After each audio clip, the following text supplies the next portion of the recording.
Okay, so this is the one that I'm not sure how to discuss. First off, my history with the Savage Dragon. I have collected every issue of this comic series, 266. I have every one, including the three-issue miniseries. When Image Comics started and the Savage Dragon came out, it was my favorite book ever. Eric Larson was kind of like middle to the bottom, probably the bottom of my artists and books I was excited to see on the when Image Comics came out. The Dragon, who cares? Eric Larson, who cares? But when it came out, I'm like, oh, this is the best book out there. This is the best one of them all, and it stayed that way. I've said this before. I believe it's issue 75. I really need to go back and double check, where Eric Larson had a big crazy event happen that changed the entire universe of the Dragon's character, and it went off into weird ways, and it was never the same. But those first several years of the Savage Dragon were the best superhero comics I have ever read in my life. 266 issues in, you know you have to cover a lot of ground. I'm a big fan of Eric Larson. I like his approach. I like his ballsy attitude. I like his, like, I'm going to do it on my own kind of thing. I'm just going to draw the dragon, and I'm going to draw the book that I want. I'm going to put in the characters that I want. I find myself struggling on how to discuss this because this has come up recently with some in some of my videos, or some comments made, is like, the last thing that I want is current divisive political shit in the comic books that I read. And Larson is interjecting a lot of that stuff. And the problem is that in a big way, I'm kind of on the opposite end of what he's kind of saying and advocating. There's a lot of gray area. There's a lot of, it's a deeper conversation than you're either one way or the other. You're left or right, you're up, you're down, you're black, you're white, you're irregular, you're crunchy, whatever. It's not quite that simple. The only thing I know for sure is I'm certainly not this way. I'm not over here on the left. I think there's good to be found in everybody and everything, and everyone has different opinions, and if everyone would sit down and just kind of talk and have a kind of a conversation about what you like, what you don't like, why these things bother you, or whatever, talk, and you might disagree, but you can still just, like, we can be humans and let's just be friends. I'm kind of trailing off. I'm not really sure how to discuss this, but he's getting into stuff that, it's a comic book, right? So who cares? But it's digging into certain things that I'm like, I kind of disagree with this. The element to this that I kind of disagree with to start is, so if you don't know the history of the dragon, there was the main character, the Savage Dragon. He was the main character for a long time. I can't remember exactly when it was, but the dragon ended up having a relationship. They had a child, and as a baby, that kid was kidnapped, but the dragon was led to think his child was killed. But the kid ended up growing up elsewhere. But eventually, Eric Larson killed off the dragon, and now his son, grown up, is the star of the book. And so Eric Larson lets these stories progress in real time. However many years this book has been going, 3 decades, that's how long these characters, like this guy's probably, if I had to get, I don't know exactly how old, in his early 20s, because it's been 20 years since the character was born, maybe something to that effect, like roughly speaking. And characters die, and if a character's dead, they're gone, unless there's some like alternate universe version, but no one dies and then magic like reanimates them. If a character's dead, they're gone. And that's one of the most interesting things about the Dragon comic, is that for the longest time, you were kind of nervous to flip the page because you didn't know what the hell was coming. Like, good God, who's going to get their arms blown off? Who's going to get vaporized? Who's going to show up? What's going to happen? So I liked it was just kind of like regular, traditional superhero comics. It was fun. And Eric Larson has every right to do what he's done, and it's all those things that make me not want to pick it up anymore, as he's turned it into like his personal little voice on the political climate of the world, at the same time doing his superhero shit. And he has every right to. And I get where he's coming from on some of his opinions, but I don't agree with most of them. I'm struggling to, like, I don't want to talk about it. Like this idea, like, you got the dragon, this is his wife, and these are his kids, but not from her.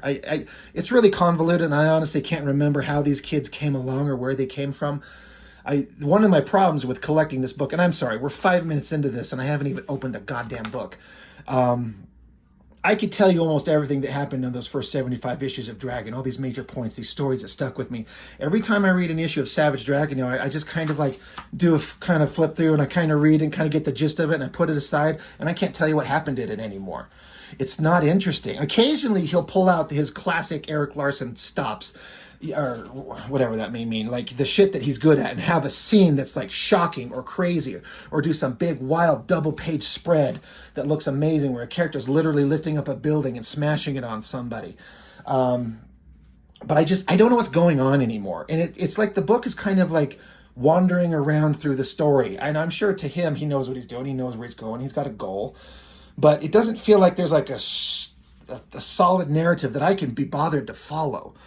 I don't like the idea, like they're in San Francisco, you got the colors on the flag, you got the mom dressed up in this skanky outfit with her fucking vagina showing basically around their kids. Like, I don't think kids need to be around that type of stuff. Not children. Like, fight me on that. If you don't like it, unsubscribe. I don't think kids need to be around sexually charged things that adults should be dealing with. That's a wild, weird, classic opinion of mine. I'm sure he'd be like, oh, you need to lighten up, blah, blah, blah. It's not that big a deal. Okay, that's fine. But I don't care for it. It's too much. And there's certain things in this book that he gets into more of that. You might look at this and go like, okay, here's one of the dragon's kids, this girl over here. And there's this character named Walter. He's like half human, half cat. Who, what, why, when, what? I don't even know. I can't even remember. I know he's been in there. I don't know if he's like Tony the Tiger or some shit. I can't even begin to tell you what's going on as far as this character. The dragon has been living, this character, this version of the dragon, they relocated to Canada quite a while ago because they didn't like the administration of the United States and the current political climate before. So Erik Larsen moved his characters out of the United States because it was such a horrible place to be. So now, this issue, they're discussing the family of moving back to Chicago, or I keep wanting to say Chicago because that's where the original Savage Dragon was located. He was located in Chicago, a current shithole. But San Francisco, this is where these guys are going to move. And so this kid is friends with this cat person, and they don't want to go, but the cat guy's like, I can come with you. They're like, oh, thank God. So now you got this version. This is another character that's shown up in the book. And if you know Erik Larsen's Savage Dragon history, this is like a weird kind of version of the dragon with this thing on his head that is like one of the old school original designs of the dragon that Erik Larsen had when he first created the character before he decided to change the character to have this traditional awesome fin. But this is like an alternate universe version of the original dragon. It's not the one that was in the books originally. This is like a multiverse thing. This is an alternate version that's kind of like the original dragon, but not. It's not the same. He was in some battle, got his arm ripped off, so he was getting replaced by a big robotic arm. So, all that's going on. Now, this entire issue, I picked this up today. I bought this book today. I'm recording this on the 15th of September. I just recorded a video of doing this book. I just barely got done recording this. I flipped through this for the first time, brand new comic, and I'm flipping through this comic. And now I read this one first. I wanted to read it and know what was going on. And there's things about it that is just how good Erik Larsen is. And then there's other things you're like, okay. What I think Erik Larsen is really good at is his writing dialogue.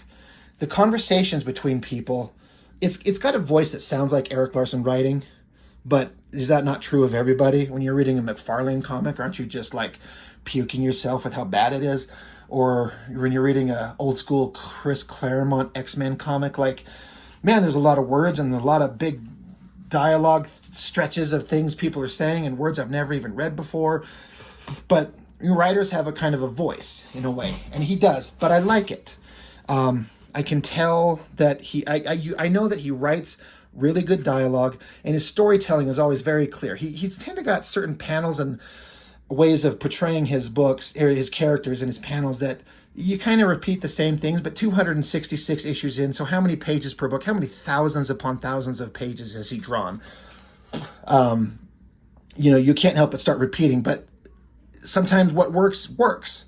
So that's not a complaint, but I'm just so familiar with his work. I have not collected any one issue by one creator as much as this. I'm looking at this panel. I remember looking at this. This is not a standard Erik Larsen face. He is certainly referencing off somebody. I don't know who the hell that's supposed to be. But even the people this is Maxine is her name, the dragon's wife. She's answering the door. She doesn't even know who this is. And here's this weird thing. The guy comes to the door and he's like, I heard you guys are moving. You're going to move away. So I just wanted to say goodbye. And she's like, I don't even know who you are. And he's saying goodbye to the kid. And the kid like electrocutes him. Okay, why?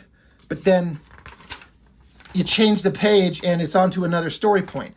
I read this book and I don't know who this guy is, why the kid zapped him, what the point of this scene is even supposed to be. And if I remember correctly, it's never addressed again. So I'm like, wait, what? So I'm like, well, all right, maybe we'll get back to it, because you flip it over. Now, this is a character that, a version of this character has been in the books all the time. He's just kind of like this blue or whatever colored skull-faced creature that's just trying to live a normal human life. It's like one of Larsen's ironic things that he does, is he has these ridiculous looking characters like you've seen in comic books, but they're just trying to live a life. I gotta say, that side view of that skull is fucking awesome. That looks so good. That is so neat. I mean, I've got myself a little skull reference thing here that I use for reference, and I mean, sorry, I'm trying to see if I can match it up. Oh, that's funny. Let's see if I can't get it. That's hilarious. I mean, he really nailed it. That looks really good. It's almost like that traditional, like I remember McFarlane doing pages where he'd have panels down the side and then have a big side face, but it's always facing the other direction. I've never seen it facing into the panels like that. But again, it's the characters, Dragon and his wife, talking about moving and then how it affects the people around him. This entire issue is almost nothing but people talking about them moving. The entire book is just that. So it's kind of a weird issue if you pick it up randomly. You're like, I want to see Dragon punching some shit. But believe me, he'll do entire issues of nothing but Dragon punching shit. So it's an odd kind of like choice, but I get it. He's like, he's telling the human story of these people, and I applaud that. He also does this thing that's very different, is when he transitioned from scene to scene, like we're over here in one scene with these guys, right? When you flip the page, there's no text box at the top that says, meanwhile, 50 miles away at the location of so-and-so, and then here, and then across town an hour later, so-and-so. He doesn't put a text box to tell you that you're in a new scene. He said in interviews, he just assumes that everyone's smart enough to understand that we're in a new scene, like a movie. Like the guy's walking away, he's talking to this dude, he's talking to him, their conversation's over, he's walking away, and we're in a new scene. And I'm like, you know what? He's right. You don't need to have a text box over-explaining shit. So that is a unique thing that he does that a lot of the other Image guys never would do. But again, it's just all these characters discussing on what they're going to do about moving again. So one of their kids absolutely does not want to... he doesn't want to move. He doesn't want to leave his friends and family. He's freaking out about it. He's like, all my friends are here. Like a real world thing. A kid who's old enough to understand and kind of has roots in his community, his school, and his friends. He doesn't want to leave. And the dad, he's like, look, we're the parents. Like, I'll listen to you, but we make the decisions. We're the grown-ups. We have to make the call. So that's real world shit. And I like it. So they get to... but they're going to scope out San Francisco to see where they're going to live and how, if they can make it work. So the parents are going to go see what's going on.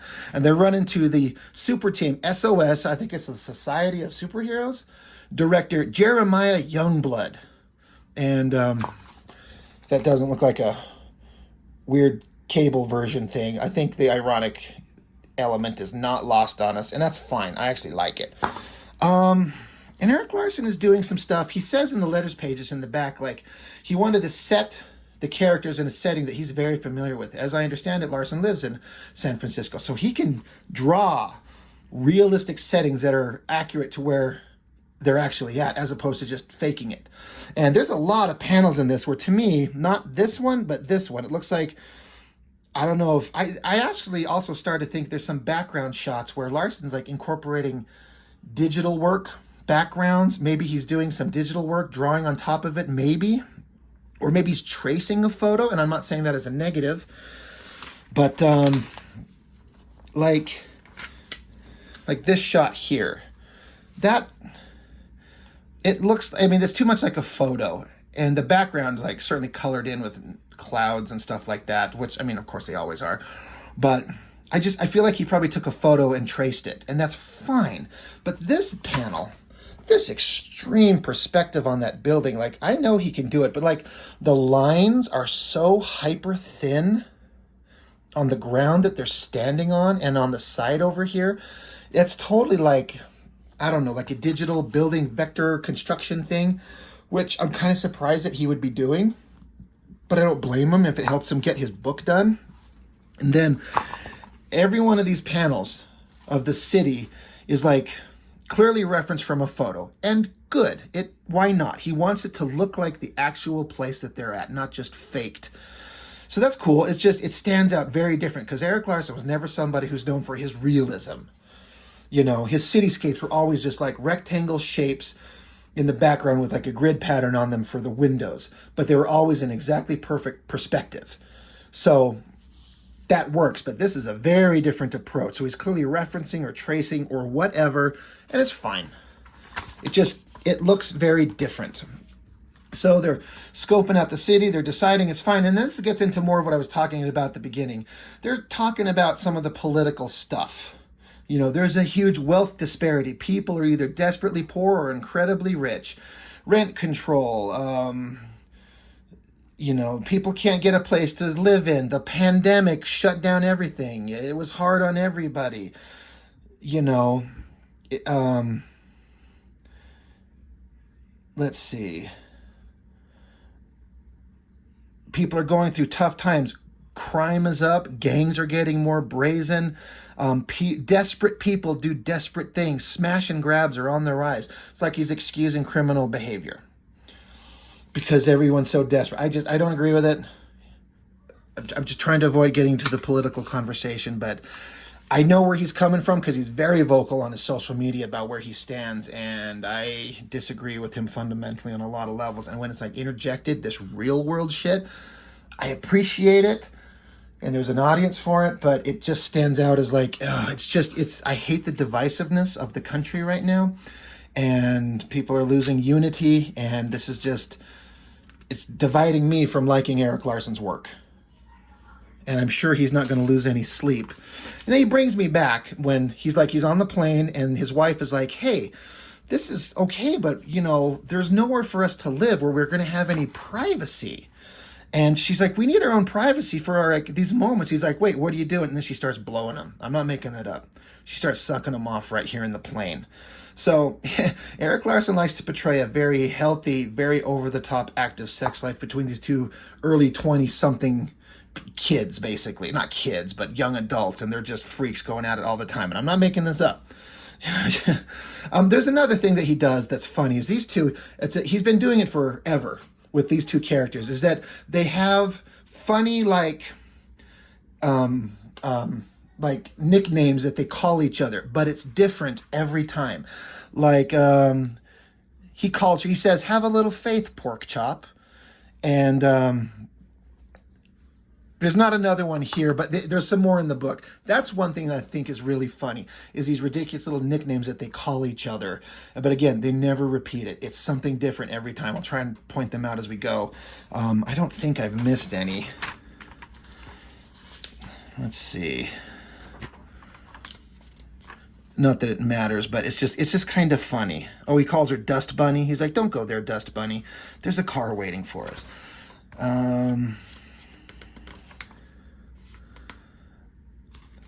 Okay, anyway, we'll just keep moving on. So she sucks them off in the plane to get back home. The kids are happy to see them. So are we moving? And he's like, well, I don't know, but it looks promising. And he calls his girl Buggy Whip. So yeah, they might move. the kids are not having it. He's very upset, and he's like, hey, like, it'll be fun. Your life is full of compromises. You'll meet new friends. It'll be an adventure. You love to go on ventures. I like this conversation where a dad is having to make his son understand this difficult thing that we're about to do is something that's going to happen, and you just have to learn to roll with it. It's a hard conversation to have. I've had to have a conversation like that when I had to tell my son I was moving out when me and his mom got divorced, and my son cried his eyes out and said, I don't want you to go. But it's like, it's just how it is, and we'll find a way to get beyond it. But I get that. That stuff I relate with. That stuff I like. Back to Dragon and his wife, they're talking. He calls her, did you find anything, bean paste? I know. I think those things are just really funny. I'm trying to find another thing that she calls him. Because whatever, they're talking about how expensive everything is. Things are crazy, like thousands of dollars to rent a thing, millions of dollars to buy a thing. Yeah, housing is bullshit. Here in Utah, it's insane. But they get on a plane, they fly away. Like, again, this airplane, it looks like that's a air trace or a computer generated like digital line work over a photo. Same with this airport. More of these backgrounds of these cities. These are repeats. Like, we've seen both of these shots. I think he's just copy pasting. So maybe he draws them once, traces them, and then incorporates them into his art. That's fine. It works. So anyway, they get back into San Francisco and they're driving along, and then, they run into the slums. Yeah, let's not forget about the horrible parts. Now this looks like, again, this has to be digital. This is not normal line work from Erik Larsen. This is digital. Now, I don't know if he's announced that he actually does that, and he certainly doesn't do. This shit down here is not digital. This is all hand-drawn. As far as I can tell, it looks like his hand, his ink work, his normal drawing style. But this is some kind of like digital trace of something. It looks very obvious to me. I'm not saying that as a negative. It's just, this is not Erik Larsen's normal hand drawing here. And it takes me right out of it. It just makes me stop and go, it's not his normal drawing. That's fine. And then again, it's interjecting real world shit into it that I'm like, do we have to bring in real world shit? I got to deal with the real world every day. Can I have my awesome superhero comics? Oh, well, but it's his book and he can do what he wants and I can buy it or not, right? 100% agree. He's even here saying if there are any anti-vax nutters in my audience, they haven't bothered to write in. Yeah, I know Mr. Larsen. He does the traditional letters page. I like that. You don't see these in many places anymore. He wants people to write in. If you write in, there's probably a really good chance you're going to get in there.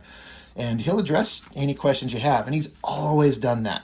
So that's awesome. So that's really cool. He addresses it. And we're coming up on... So the next one is the next issue is a 100-page 30th anniversary. So the 30th anniversary is going to be a big deal. He always does like 100-page books on big anniversary dates, big books, and then he's also going for that issue 300 and beyond. He's going to draw this until he's dead. So as long as he's alive and able to cognitively think and draw, he's going to be making the Savage Dragon. He makes no qualms about that. He knows that's exactly what he's going to do.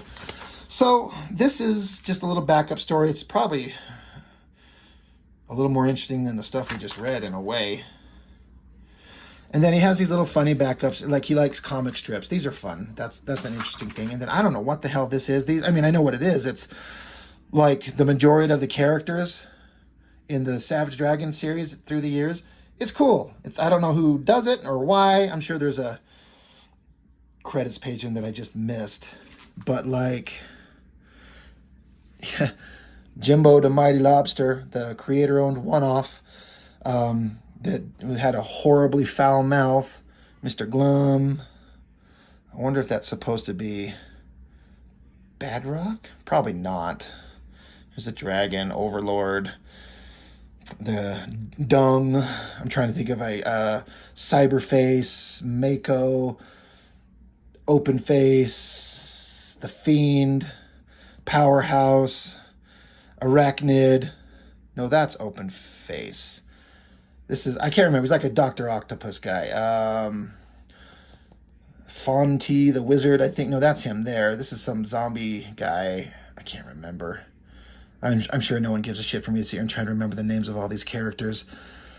I remember their faces, but some of these names. Oh, that's Hitler's brain in a jar that was at one point in control of a big old ape. That was always a funny thing. That's when Dragon was just so goddamn good. I think, is that God? I think that's God in the Erik Larson. No, that's the fucking Hitler brain. Why is this? Two brains? There was only one brain, I think. No, that's the Fiend. I don't fucking know. Anyway, I'm a terrible fan. Anyway, Savage Dragon. I don't want my channel to get political, but I can't help but discuss it when I used to love the Savage Dragon, and I've been collecting every issue since the first day it came out, and I am honestly struggling with why do I keep collecting it anymore. Separate even the political writing, it's just not as interesting anymore. Like, it's fine, it's well done, it's done with good intention and good heart and skill.